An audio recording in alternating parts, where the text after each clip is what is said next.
Welcome to Mufti Muhammad Nadeem Hussaini official YouTube channel.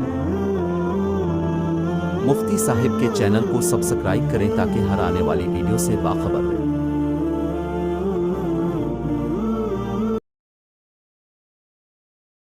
قال النبی صلی اللہ علیہ وسلم صلو کما رأیتمونی اصلی او کما قال علیہ الصلوۃ والسلام۔ میرے بھائیو دوستو، نبی اکرم صلی اللہ علیہ وسلم کو مبارک فرمان ہے، اے میری امت، تم نماز اس طرح پڑھو جیسے مجھے نماز پڑھتا دیکھتے ہو۔ تو یہ پیغام نبی صلی اللہ علیہ وسلم نے اپنے پیارے صحابہ رضوان اللہ علیہم اجمعین کو سنایا کہ میرے صحابہ اس طرح نماز پڑھو جیسے مجھے نماز پڑھتا دیکھتے ہو۔ اب آپ صلی اللہ علیہ وسلم کیسے نماز پڑھتے تھے؟ نبی اکرم صلی اللہ علیہ وسلم اللہ رب العالمین کے سامنے اتنے باادب ہو کر کھڑے ہوتے، دنیا جو کچھ ہے اسے چھوڑ دیا، یعنی دنیا کو بالکل ہی بھول جانا، خشوع اور خضوع کے ساتھ نماز کو ادا کرنا۔ جب انسان تکبیر تحریمہ کہتا ہے اللہ اکبر، یہ ہاتھ اٹھانا اس بات کی طرف اشارہ کرتے ہیں گویا جو کچھ دنیا میں ہے نا سب کچھ میں نے پیچھے چھوڑ دیا، صرف اب میرے سامنے میرا رب ہے۔ یہی پیارے پیغمبر علیہ الصلوۃ والسلام نے فرمایا کہ تم اللہ کی عبادت ایسے کرو جیسے تم اپنے رب کو دیکھ رہے ہو۔ اگر تم یہ تصور اور یہ خیال نہیں لا سکتے تو کم از کم اتنا تصور تو کر لو کہ وہ رب العالمین تمہیں دیکھ رہا ہے۔ گویا جب انسان اللہ کی عبادت کر رہا ہوتا ہے تو اللہ رب العالمین بندے کے بالکل سامنے ہوتے ہیں۔ تو اس وجہ سے میرے دوستوں، نماز کو صحیح طریقے سے ادب کے ساتھ احترام کے ساتھ پڑھنا ہر مسلمان پر لازم اور ضروری ہے۔ اسی طرح ایک حدیث میں ہے، نبی اکرم صلی اللہ علیہ وسلم نے ان کے ایک صحابی حضرت خلاد بن رافع رضی اللہ تعالیٰ عنہ مسجد میں تشریف لائے اور پیارے پیغمبر صلی اللہ علیہ وسلم کے خدمت میں حاضر ہوئے۔ آتے ہی 2 نفل پڑھے، تحیت المسجد پڑھتے ہی فوراً نبی علیہ الصلوۃ والسلام کی خدمت میں حاضر ہوئے۔ تو نبی اکرم صلی اللہ علیہ وسلم نے ارشاد فرمایا قم فصلی فإنک لم تصلی، کہ میرے صحابی اے خلاد، تو نے نماز نہیں پڑھی، دوبارہ جا اور نماز پڑھ اپنی۔ تو وہ صحابی فوراً حکم کی تعمیل میں دوبارہ اٹھے اور آ کر دوبارہ سے نماز پڑھی، تو پھر کچھ اسی رفتار سے پڑھی۔ تو نبی علیہ الصلوۃ والسلام کی خدمت میں جب یہ صحابی دوسری دفعہ حاضر ہوئے تو پیارے پیغمبر صلی اللہ علیہ وسلم نے پھر یہی فرمایا قم فصلی فإنک لم تصلی۔ گویا یہ معاملہ 3 مرتبہ ہوا۔ تو 3 مرتبہ کے بعد جب پیغمبر کی خدمت میں حاضر ہوئے، عرض کرنے لگے اللہ کے محبوب علیہ الصلوۃ والسلام، آپ مجھے بتا دیجئے میری نماز میں کیا کمی ہے۔ تو پیارے پیغمبر صلی اللہ علیہ وسلم نے فرمایا تم اپنی نماز کو آہستہ آہستہ پڑھو، ٹھہر ٹھہر کر پڑھو۔ کیوں؟ اس رب العالمین کے سامنے کھڑے ہو، اللہ کی عبادت کر رہے ہو، تو اس کے سامنے ادب سے کھڑے ہونا، وقار کے ساتھ کھڑے ہونا، دماغ کو ذہن کو حاضر رکھنا۔ اللہ کے سامنے کھڑا ہے بندہ تو اللہ کے ساتھ ہم کلام ہو رہا ہے۔ گویا جو بندہ نماز پڑھتا ہے تو دوران نماز بندہ اللہ سے گفتگو کر رہا ہوتا ہے۔ جب بندہ کسی بندے سے گفتگو کر رہا ہو اور اس کی طرف توجہ نہ کرے، بات ادھر کر رہا ہے، چہرہ ادھر کیا ہوا ہے، تو جس سے آپ بات کر رہے ہیں تو وہ بھی کہے گا کہ بھئی بات کس سے کر رہے ہو، منہ تو ادھر کر لو۔ تو میرے دوستو، ایسے ہی اللہ رب العالمین کے سامنے جب بندہ حاضر ہوتا ہے تو بندہ اللہ کے ساتھ بات کر رہا ہوتا ہے گویا۔ اور پھر یہ کہ ایک عادت یہ بن چکی ہے ہماری عوام حضرات کی، عام طور پہ یہ عادت پائی جا رہی ہے کہ نماز کو پڑھنا اتنی تیز رفتاری کے ساتھ کہ تکبیر تحریمہ کہی، اس کے بعد ثنا اور سورہ فاتحہ اور سورت کو پتہ بھی نہیں چلتا۔ تو میرے دوستو، یہ نماز نہیں ہے، ٹھیک ہے؟ اس نماز کو حدیث کی صورت میں دیکھا جائے تو نبی علیہ الصلوۃ والسلام نے ارشاد فرمایا ایسا بندہ جو نماز کو اچھی طرح وضو کرے اور پھر وقار کے ساتھ نماز میں کھڑا ہو اور اللہ کے سامنے بڑے ادب سے ان الفاظ کو پیش کرے، سبحانک اللہم وبحمدک وتبارک اسمک وتعالی جدک ولا الہ غیرک۔ کتنے ادب اور احترام کے ساتھ ان الفاظ کو پڑھ رہا ہے۔ تو اس طرح اللہ رب العالمین کے سامنے پھر سورہ فاتحہ کو پڑھے گا، الحمدللہ رب العالمین الرحمن الرحیم مالک یوم الدین ایاک نعبد و ایاک نستعین۔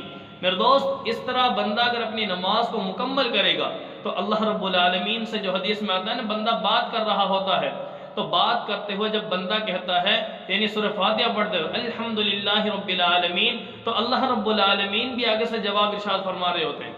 کیا فرماتا ہے اللہ تعالیٰ؟ جب بندہ کہتا ہے الحمدللہ رب العالمین، اللہ فرما رہے ہوتے ہیں کہ حمدنی عبدی۔ جب بندہ کہتا ہے الرحمن الرحیم، تو اللہ رب العالمین کی طرف سے ارشاد ہوتا ہے کہ اثنا علی عبدی، میرا بندہ میری ثنا کر رہا ہے۔ جب بندہ مالک یوم الدین کہتا ہے تو اللہ رب العالمین کی طرف سے پیغام آتا ہے مجدنی عبدی، میرا بندہ میری بزرگی بیان کر رہا ہے۔ تو دیکھو کتنا پیارا ایک اللہ نے ملاقات کا ایک وقت رکھا ہے، اسی کو معراج المؤمنین کہا ہے کہ گویا بندہ اور اللہ کی آپس میں یہ ملاقات ہو رہی ہوتی ہے نماز میں۔ تو میرے دوستو، جو ہم نے نماز کو غفلت میں ڈال دیا ہم نے، یا ہم غفلت میں پڑھ گئے نماز سے، تو اللہ رب العالمین نے قرآن پاک کے اندر خود فرمایا الذین هم عن صلاتهم ساہون، جو نماز سے غافل ہیں فویل للمصلین، ان کی نماز ان کے لیے کسی کام کی نہیں ہے۔ گویا اس ایسے نمازیوں کے لیے ہلاکت اور بربادی ہے۔ اور یہی چیز نبی علیہ السلام نے فرمایا، جب بندہ ادب کے ساتھ، احترام کے ساتھ، خشوع و خضوع سے اللہ کے دربار میں حاضر ہو کر نماز پڑھتا ہے، اس نماز کے بعد جب یہ سلام پھیرے گا السلام علیکم ورحمۃ اللہ، السلام علیکم ورحمۃ اللہ، تو میرے دوست یہ نماز بڑے خوبصورت انداز میں فرشتے اس نماز کو لے کر جا رہے ہوتے ہیں اور اللہ کی خدمت میں پیش کرتے ہیں۔ جب یہ نماز جا رہی ہوتی ہے آسمان پہ تو اللہ تعالیٰ کے سامنے دعا کر رہی ہوتی ہے، اے بندے اللہ تعالیٰ تیری بھی ایسے حفاظت فرمائے جیسے تو نے میری حفاظت کی ہے۔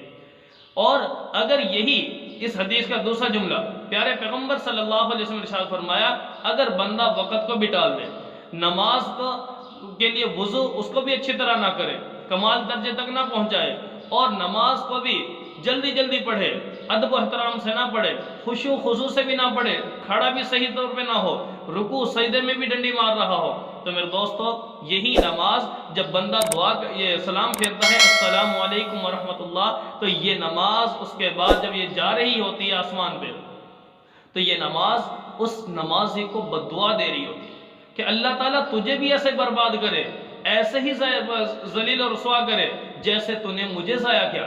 اب بتاؤ میرے دوستو، اللہ کی عبادت کرنے کے لیے ہم گھر سے وقت نکال کر آئے، نماز بھی پڑھی، بجائے اس کے کہ ہم نماز کے ذریعے اپنے کام کو حل کرواتے، مشکل کو حل کرواتے، اور نماز کے ذریعے خود بخود اللہ تعالیٰ ہماری پریشانیوں کو دور کرتے، تو وہی نماز ایسی ہم نے ادا کی کہ وہ نماز ہمیں بددعائیں دے رہی ہوتی ہے۔